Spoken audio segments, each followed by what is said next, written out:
Most people think Soas is this decolonial institution, but they merely see decolonization as an academic theory. And when students enforce it into active practice, they repress us. We are witnessing the most documented genocide on social media, and we cannot be bystanders. We cannot allow our institutions and part of our tuition fees to be funded into a genocide and settler colonialism. So we set up our encampment in early May.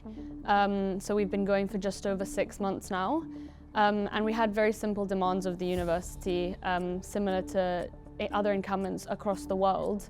Divestment, also importantly, cutting ties with Israeli academic institutions. They actually have a Centre for Palestine Studies, so they provide a space for people who maybe care about Palestine to explore it in an academic sense, but very materially we can see they are still legitimizing the colony, the colonization of Palestine. They are still legitimizing that through their partnerships with Haifa University, and of course even in their material links, in their investments. They met our encampment and our demands not with an openness to talk to their students, but actually with further repression. And so since the beginning of the encampment, over 10 students were sent formal warnings, and myself and Haya, one of my comrades, have now been suspended for 6 months.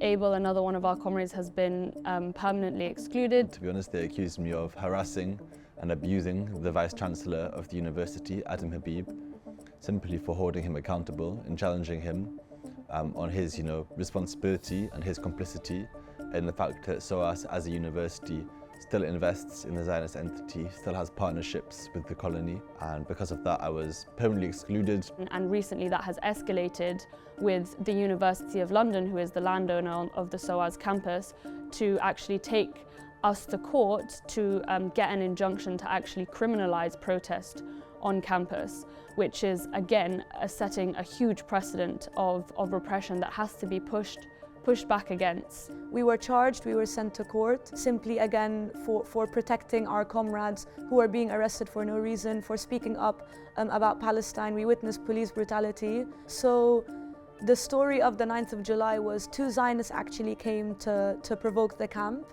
at around 1 a.m.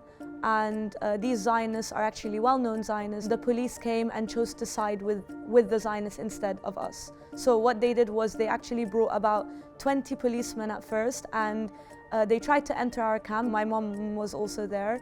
And when we went outside of the gate, the reasons my brother and I were arrested was because we were protecting our mother.